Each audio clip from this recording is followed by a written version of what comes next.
So you have been working with Dave Castro for what, for 10 years maybe? More. I think it's 13 years now. 13 years. The last year he was removed from the training staff, right? The last year. So yes. until 2020 or 21. It was 12 years. It was about like 12 years. And he was the director of the L1's staff, right? Like the training department. So I think Nicole took over the role of like the educational part, and he was the head of the training department, like managing all the seminars, managing all the staff from the seminars, and also being responsible for the games and the programming at the games and making sure the games run well. Okay, so you've been in contact with them quite a lot, so you know quite well the way that they are, the way that they talk, more than whatever you can see from YouTube, TV, Instagram, and so on. So I think obviously it's not going to change much for CrossFit or the CrossFit Games. Everybody can program in a similar way, or not in a similar way, in a correct way. And I think the games are not, Castro is not responsible for the games as it is now. Obviously, he was responsible to creating and building everything. So I don't think the games will be a disaster from now on just because he's not there, because his entire team is probably there. But I think I would like just to talk about, the new direction that seems CrossFit is doing. In my opinion, looks more like they want to be the new F45 of CrossFit, which is funny because F45 kind of wanted to be the, CrossFit style, but into another direction. Yeah. So now it seems that obviously they want to monetize what they have paid. So the soul of CrossFit, the community of CrossFit, those inside things are not giving too much money probably to CrossFit Inc. So they want to build a new type of CrossFit with the affiliation program, the sponsorship of the games with many companies that, in my opinion, at least was a little bit weird, like Monster, owned by Coca-Cola, for example, and CrossFit has been, or Greg Grossman has been against the soda industry for so long. So it was kind of a pretty bold step. So yeah, just to know a little bit more your opinion, because you're probably one of the best in Europe, at least, to know what's going on inside. So a couple of things. So I think all the sponsorship deals, I had a discussion with, I think it's Jason, is his first name, Jason Dunlap. He's the president of CrossFit right now. And we talked a little bit about the sponsorship deal, and they honestly, I think they admitted that they made a fault, even though he said hey, there was only water in the bottles and stuff like that. But for them, it's pretty clear that they want to do it again. So I totally agree with your assessment that CrossFit is trying to make every company that's working properly, it's trying to make money, and that for me is not the sole issue. And my feeling is that Eric actually really wants to bring more value to the affiliates, like that they get stuff for what they're paying for. And I think for a lot of affiliates in the last decades or last 2 decades, it got this like anonymous thing that you paid whatever your affiliate fee was, $3,000 to, and what was the return that you got? And for a lot of, I think in the public picture, Dave Castro, Greg Glassman was very controversial with a couple of his statements. I really thoroughly enjoyed it. I thoroughly enjoyed this rogue spirit. But I think for a lot of people, once again, like Dave, it was very polarizing. And a lot of people ask themselves, why the heck am I paying the affiliate fees? I've been involved with it for so long, and I think CrossFit had so many great initiatives, like the trying to employ soda taxes and all that stuff, because we were talking about Monster, that I think it was worth the battle. It was worth the investment that I had in just paying the fee, and it was not a lot. But I think what Eric realized is that I think to make CrossFit, I don't want to say commercial, but I think his goal is really to offer more to the affiliates so that they get more for the money that they're paying. And at the same time, which is, I think, legitimate, is charging a little bit for it, to frame it that way. Give you a couple of examples. So there is, for affiliate owners, there's the affiliate handbook now. I think if you have no idea about how to start a business, it's a 100 or almost 200 page thick manual that actually really takes you from the start to the end of how to run an affiliate properly. I think it's an awesome tool, even if you have an affiliate if you had an affiliate for a couple of years, to revisit it, to see what things you need to have in place to have a proper affiliate, to give you good guidance in how to set up a successful affiliate. I think that's an amazing tool. Another example is the CAP, the CrossFit affiliate programming. I don't know if you have looked into it. I think it's... You sent it to me before. Sorry? I think you sent it to me before. Yeah, but you know what? It's basically the CrossFit.com programming from now on, like the old school CrossFit.com programming, but it comes with lesson plans and warm-ups and like cool downs and add-on stuff and stuff that you could do at home. I think it's a really cool, valuable resource if you have no idea how to program. We used it at the gym for a while now as well. I think it's a really cool tool. And once again, of course, they're going to charge a little for it. I think they're putting in a lot of effort to make it run smoothly. And it definitely is a lot of work for people to program properly for themselves. And I think also a lot of people don't do it well. And it's a really cool resource to have. So that said, like, why the heck shouldn't they charge for it? So you're paying, the affiliate fee is not that big. And I think now they're offering more and more and more, and they will monetize it in one way or the other. But I think as long as they're really bringing value to the community, I think it's something that is very worthwhile to do, and is actually a good thing. I think, I would probably think differently about it if I had the feeling that it was a ripoff. Yeah. You know what I mean? That it's just about making money. And that my feeling, and I talked to Eric as well for quite a while in person when we were in Germany at dinner. And I think he has so many cool ideas and actually good things in mind. Let's see how this transfers over to the CrossFit community and make it still that rough-edged community that we have been compared to our opinions, or in regards to our opinions to whatever, sugar, soda, the crisis of not moving enough and like off the carbs and off the couch. Let's see how this transcends over into a new area, and if we can keep that spirit, which I think is very, very crucial to the success of CrossFit. So I think making it so streamlined that we lose that would kind of like, I think, be a very bad idea. But in essence, I think adding more and giving more value to people, and in the end also earning a little bit from that, I think it's a very fair approach to making affiliates more successful, and also making CrossFit as a company more successful. Sure, but taking what you are saying, that means that the affiliates and people that are part of the affiliates, they need to still believe in the narrative from CrossFit. And obviously movements like this, like firing Dave, also in a way that is being done, which I don't know if you follow a little bit, but they wanted to make a statement that was mutual agreement. Apparently it wasn't even mutual. Dave hasn't been talking with him in 3 months. Obviously, I'm just reading whatever I see in social media, nothing else.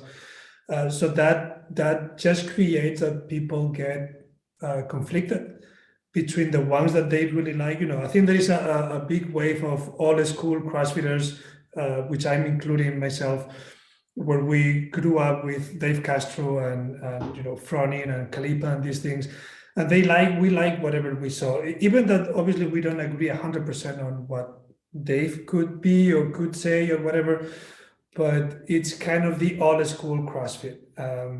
So now suddenly we see the new management coming in and destroying what we liked and bringing something in that we don't know yet what it is. But we need to trust that in order to buy. So in order to get the program from CrossFit, especially when there are 100 other training programs outside the affiliate program that they have, you can probably find local affiliation programs as well. So you need to think, well, okay, I'm gonna go for CrossFit, or I'm gonna go for these things that are local. I know a few people that are already doing it. It works fine. So that's what I can see here, where maybe it's gonna be a little bit of controversy and kind of shocking that people might not believe what CrossFit is bringing because it's totally new. You know, I totally get what you're saying in regards to like all these old school people, but I think times change, and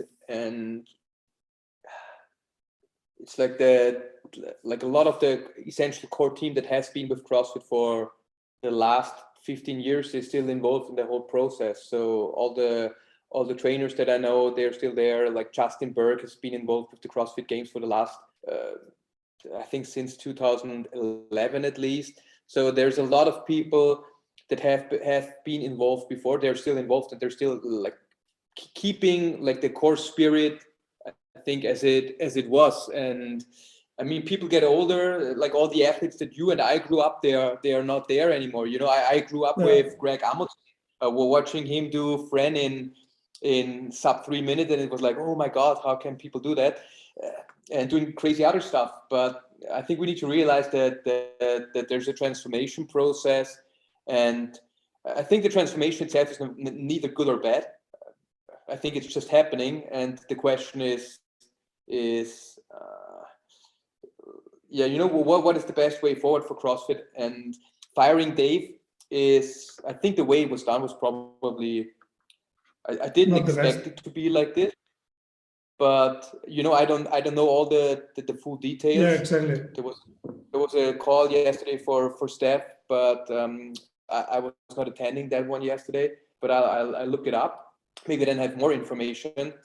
But in essence, I think Eric took over the company, and as you said, it's his choice. I think Dave also was very much supportive of Greg Glassman as well. And maybe that did factor into Eric's decision to kind of change the structure a little bit and get somebody new in. But in essence, I think we, as you said, like we need to trust what's happening at the moment. And my feeling after talking to the guys in position of leadership is that they're actually trying to do something good and not something bad that's bad for the company, and also not something that's against the spirit of CrossFit. I think it's probably way less aggressive as Greg was, but I think the core message is still the same.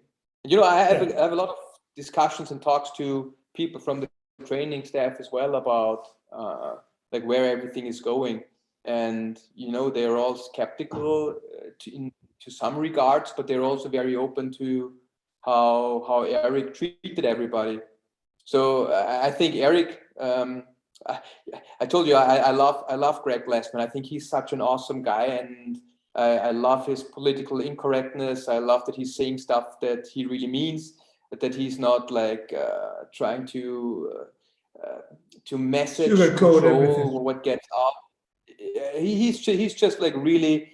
I think he really stood up to fight what he believed in, and I think it was a very good fight.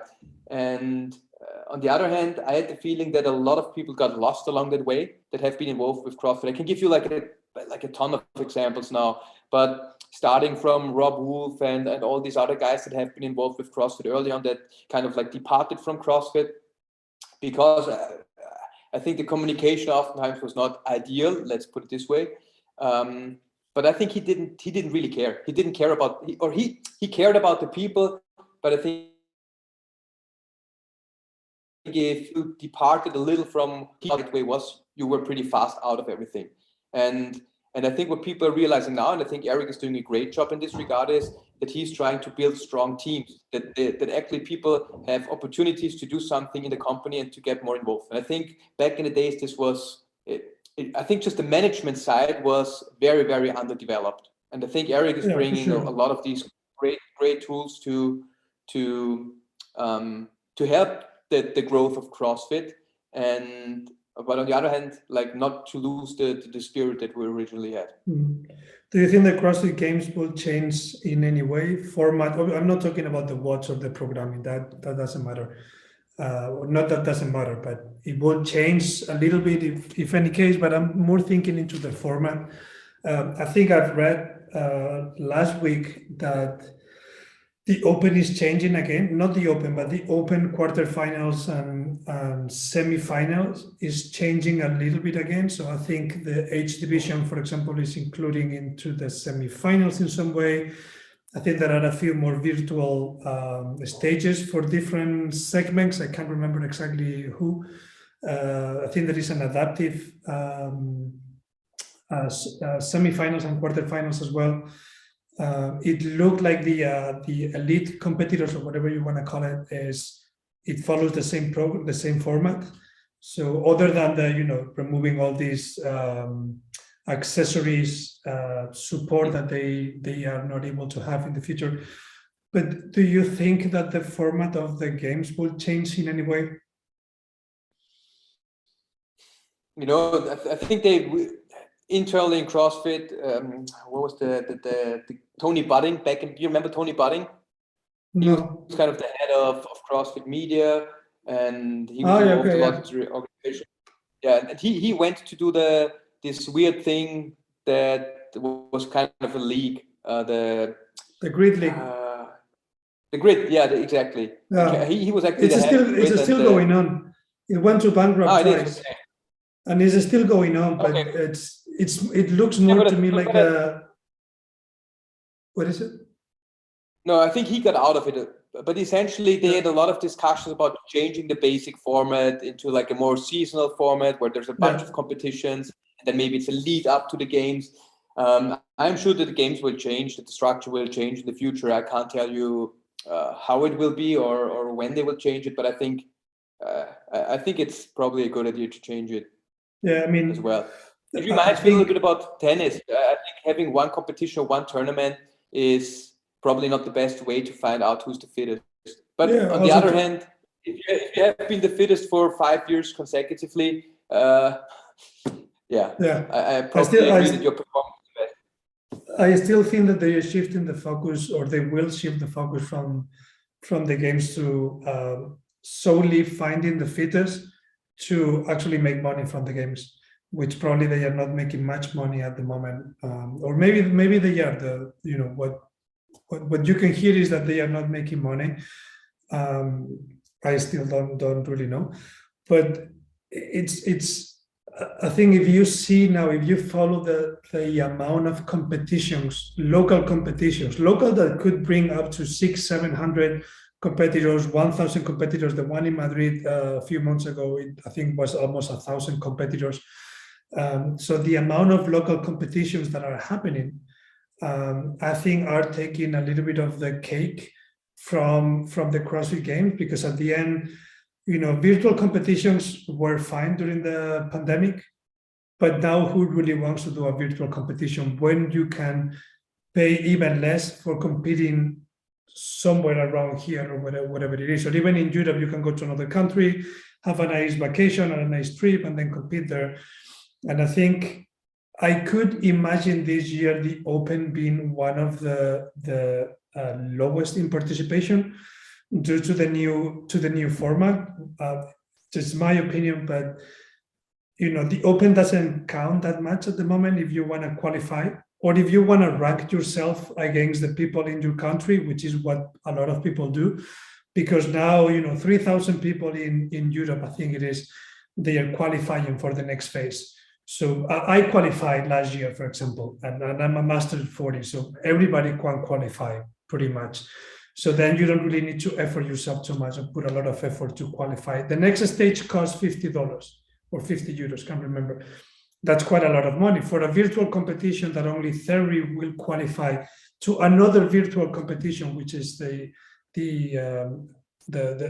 my case, the H division. Or if you are an elite athlete, I think only 30 in the entire in Europe will qualify. So obviously those are the very top people that will have to pay another 200 euros. So I think only the ones that know that might qualify will actually participate in the Open. Because other than that, why you have to pay money here for virtual competitions if there is another competition going on the next month somewhere around here? So I'm not sure if CrossFit is gonna change their direction into try to capitalize all these willingness for people to compete, which I'm pretty sure they know about. So let me say this. I know, and I think that's a fact, that CrossFit lost quite a bit of money in the games and the Open every year.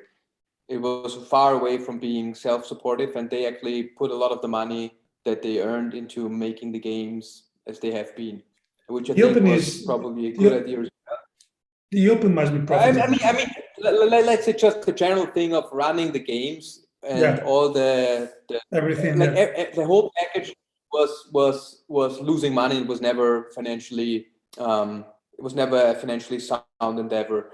Or that sounds weird, but I think they lost money on it instead of earning money on it.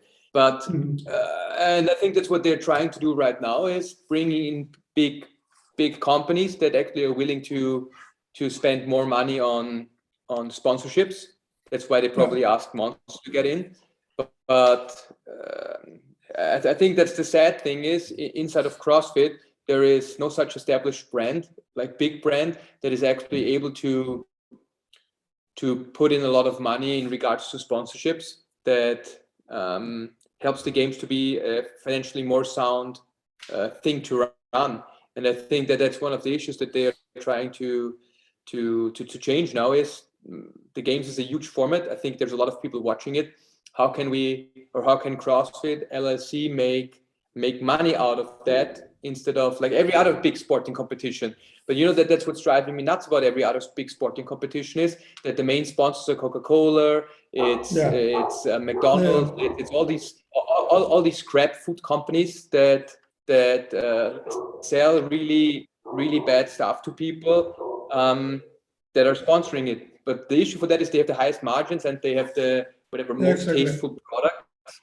And I think it's very hard, even in our community, that we have bigger brands that are able to like bear the burden of sponsorship with bigger money, or even just like basically having supporting structures at the games.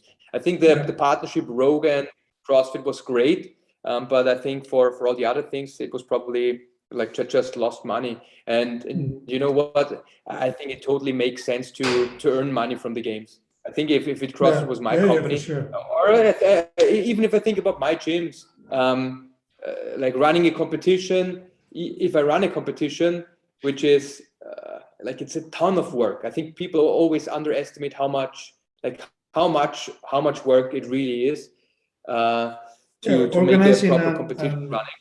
Organizing an event, a sport event or any event, it involves way more than what people normally see, which is like these 4 or 5 days of the front end, which is nice and everything, but you don't know how many months and how many people behind have been working, and you don't see anything of that. So definitely, what I have, my 2 inputs about the games profitability and organizing events, which I've been doing in the past quite a lot. The CrossFit at the end is a niche. Tennis is not a niche. My mom knows what is tennis. My mom doesn't really know how much, doesn't know what is CrossFit, to be honest. And you can extrapolate that into many others. That means that, the companies that are able to put money, they also look at that. So CrossFit has millions of people practicing CrossFit, but is a small niche compared to how many people are following and playing tennis. So that is one step. The second step, when you see competitions normally don't make money when they only bring the best. The best is like the niche of the niche of the niche of the segment. When you see competitions like the one in Madrid, they have 1,000 athletes. How many athletes are in the games? Like 500, 600 max? Not even that, probably. So a small competition in Madrid had 1,000 athletes. They had 12 divisions. They didn't have adaptive, I think, but they had, RX, Elite, elite plus, Inner. intermediate, scale, teams, all of those in teams, then individual, the same. So then is when you are bringing more people to compete. And then is when you are able to charge, 300 euros for every single one that is competing in an intermediate, in a scale plus, in RX, in elite, in the teams, whatever it is. And at the end, you have a space. The space that you are paying, what you are building, the equipment, everything, you have it there. You just need to add a little bit more of that. But then you're bringing so many people behind to compete.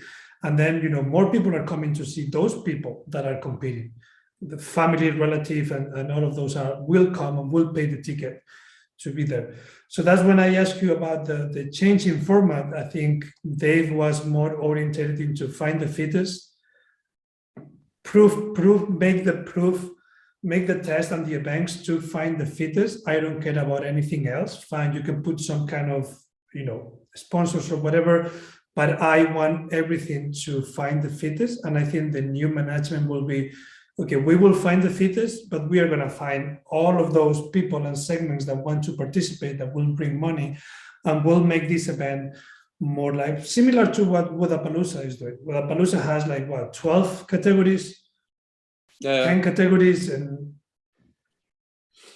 But once again, I think you can still find the fittest person in the same format, but have all these side competitions that are running. I think if it doesn't, I think adding something to something that is already working pretty well and not changing the thing that's working pretty well and the original test of fitness, it could still be make it a better, nicer, and more profitable event. So I'm not sure why this should be a bad thing.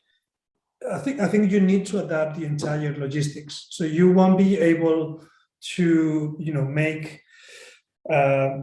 swim in the lake for 3,000 people, because the logistics doesn't allow you, right? You can bring 3,000 people there. You can bring 20, you can bring 80. And you have 2 waves, but you are not able to have all categories coming in. Yeah, but you know what you could do? You could do that for the RX division. The programming can change. I think there's nothing lost in saying, hey, our RX division is doing this, all the other guys are doing something else. Yeah, for sure. That definitely will be done. I think we can still keep that original spirit. I don't know how they're trying to accomplish that, but in the end, I think there's a lot of ways, and you see that a couple of other competitions as well, is that people do other movements, that they change the workouts quite considerably. And I think we could still do stuff like that to actually make it a really good test for the fittest person on earth, but then also going into niche categories or other categories so that it's more profitable and more sustainable to run the games. Yeah, sure. I think it's more about keeping the original test as it is. You are not the fittest person on earth. I'm not the fittest person on earth. I can still be in an age group competing at the games. But it's not about me and you. It's about finding the Tiatumi and Matt Fraser's at the next games. It's not about us. But I think we could still be part of that and creating a nice atmosphere in this sense that it's more inclusive without distracting from the main event. Yeah, for sure. How is the how is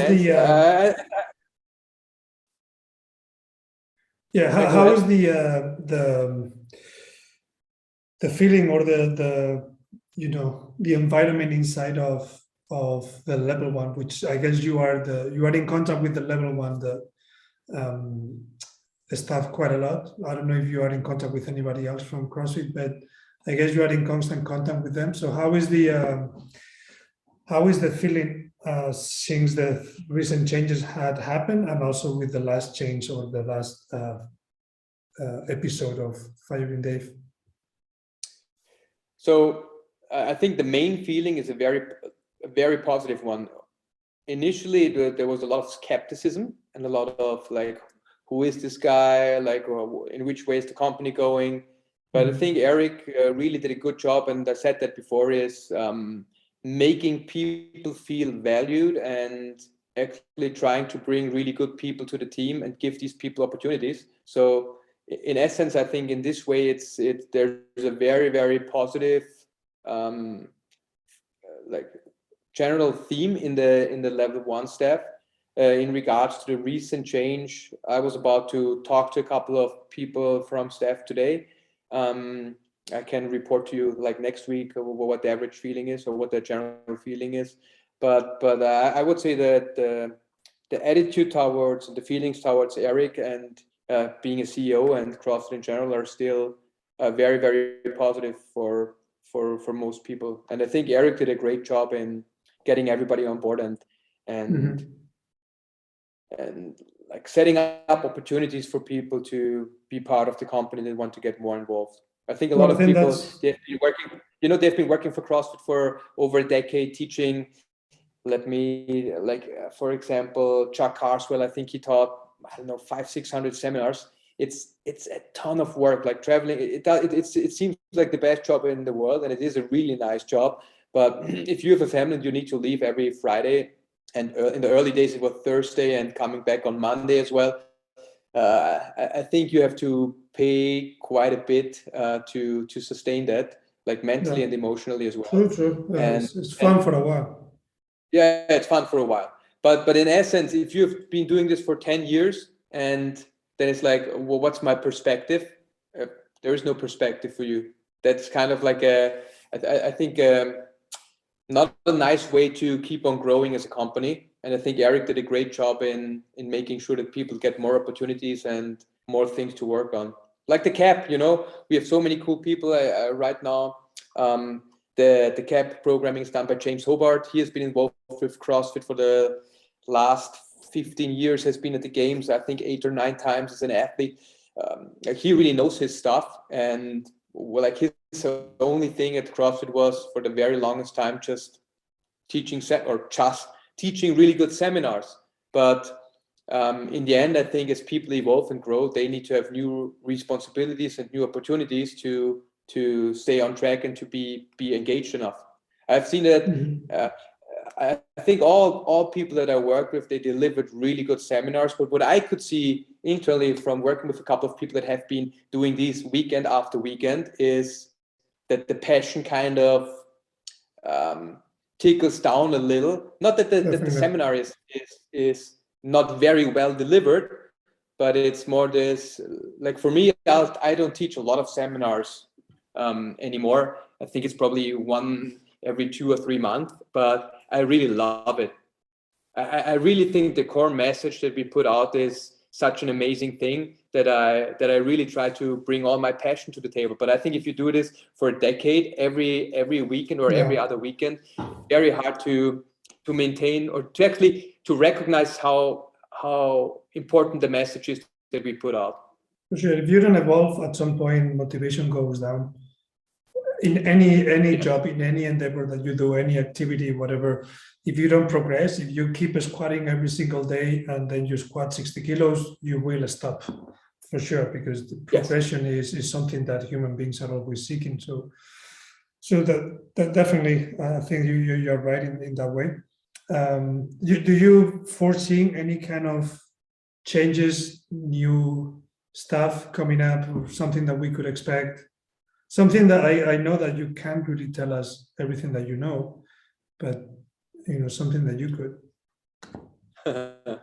To be honest with you, I think at the moment, I was not expecting Dave to leave, because I initially had a feeling that they had a pretty good relationship, but my feeling always was that he probably would not be in the company forever.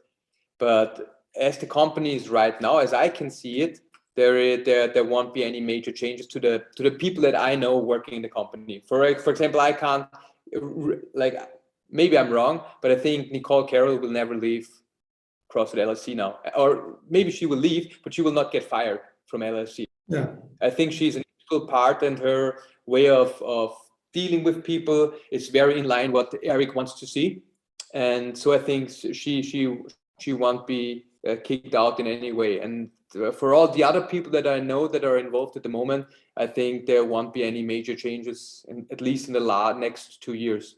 But I mean, honestly, I don't have full information or full access to all the informations, but that's my gut feeling. If I would have thought of anyone being kicked out, it would probably be Dave because how he is. Yeah, for sure. But that's it. I think all the other people are very much on track on staying focused on the message and not deviating from the message so much. But there's a couple of other people that I know within the seminar staff that are I don't want to say doing critical content, but are directly delivering the core message of CrossFit, but maybe sometimes to the wrong people. I really like Sivan. I think Sivan. Have you ever watched the Sivan podcast? Yeah, I watch it, but I find him a little bit over the top, to say it in some way. It's okay. It's not my favorite podcast, but I think he got kind of put out of CrossFit in a way. Dave now is, I don't know how reasonable it is to speak to those people, but but that said, I think the big players in the CrossFit community or at CrossFit LLC that had to leave, they had to leave for Eric. I think they left now, and the people that are left in the company at the moment, I think they are very much in support of the communication and also the basic strategy that Eric wants to establish. That's my feeling. Maybe he's bringing in people from a lot of different areas at the moment. So that the president right now, I think he was working for Nike before he came for Starbucks to establish international marketing for Starbucks. He's bringing people that do internal communication, like marketing. I think he's bringing a lot of people together that are coming from the outside to CrossFit. But he's trying to make them all do CrossFit. Like Jason Dunlop, it was hilarious when they did their European tour. I think he had been doing CrossFit for a month. I think in the 7 days flying over from the States, he did 16 workouts, and he's 50 plus years old. Like he was smashed. But they all do it, and I think they're very much in like keeping that spirit up that everybody that's working for the company is doing is actually doing CrossFit. I think that's a cool thing to establish the core messaging and making sure that all people really understand what they're talking about. But from my point of view, I think there won't be any major change in the next 2 years in regards to company structure. Yeah. Do you think we will see another type of a great league by Dave Castro?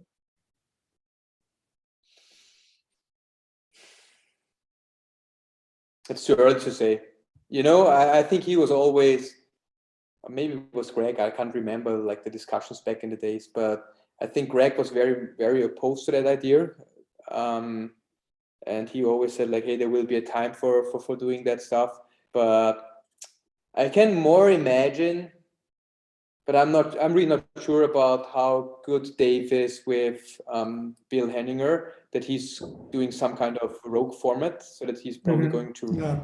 But I'm not sure about this. I don't know how well these two guys get along with each other. Otherwise, I think he will still stay in the surrounding of CrossFit. I hope there's no bad fallout in the end. I mean, it's hard enough to getting kicked out. Let's see what happens with the whole CrossFit community in general.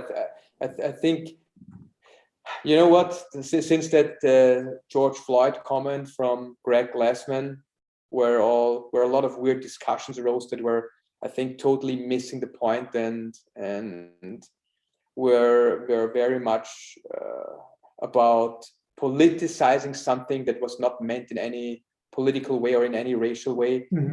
I think there are so many changes to what's happening, and then COVID came along, and I think it was actually a really tough year for all the people that were running affiliates and for all people being involved in CrossFit, being involved in the Open. It's like the second year now where it's like a weird format where people can't really get together, at least in Austria, and do the workouts together. So I'm curious to see how everything will evolve over the next year, also in regards to COVID and what kind of strategies are going to be implemented in the next couple of months in Europe, so or worldwide. And I think a lot of it will. I don't know the numbers exactly, but I also think that the rate of new affiliates is probably not rising dramatically because of all these restrictions. It's been funny years for any kind of physical business or physical segment. So you can say that, the race, there is no increase in numbers, but because of the changes in CrossFit, which probably is affecting more the restrictions and the pandemic than anything else. I'm curious to see how the Opens are going to be this year, which format and how the format will be. Here in Spain, we don't have any restrictions since almost a year and a half ago, so everything goes as normal. But also curious to see how CrossFit expands into Europe or acts locally in Europe. Yeah. As an American company, as a non-multinational American company, a lot of American companies have their headquarters in Europe, so they act locally, but Europe, CrossFit doesn't have this. So I'm curious to see how they act, and I've seen a few approaches from CrossFit to local brands, but I haven't seen, the following steps. I haven't seen them. I've seen some approach, some of that a little bit, over the edge, especially on when you talk about pricing and things like that. It's kind of a bit too difficult to implement that in Europe. So let's see how that can change these years, which I'm pretty sure that the approach from the new management is not focusing only in US, but also focusing in South America, Europe as main markets. Definitely. And maybe at some point China. I have no clue what's happening in China with CrossFit or their thoughts, but I could imagine that it could become a good market at some point. But for now, Europe and South America probably are pretty good markets for them. But you know what? Like, one company that I'm involved in quite a bit is C Health, and I think what they're doing amazingly well. C Health, yeah, it's where all the neuroathletic stuff essentially is coming from. Okay, yeah. But I think one of the cool things that they are doing is they right now translated all the material into the 10 different languages. It's like that's a really, really big step. And what I've been advocating for ages is that we run solely German seminars. German speakers in Europe, it's like 100 million people speak German in Europe. Like, why the heck don't we do solely German seminars for people in Germany, Austria, and DACH? Why don't we do only French seminars? Why don't we do only Spanish seminars? I know you do a Spanish. You do countries. No, we translate them. Yeah, essentially we translate them, and if no people from whatever English speakers, only English speakers show up, we can do the whole seminar in Spanish if there's only a Spanish crew there. But I think we need to get to a point where we run a German seminar. It's building a really good community. I think we have guys in Europe now, Nat in Spain, Wesley in Benelux, Mac in for the DACH region.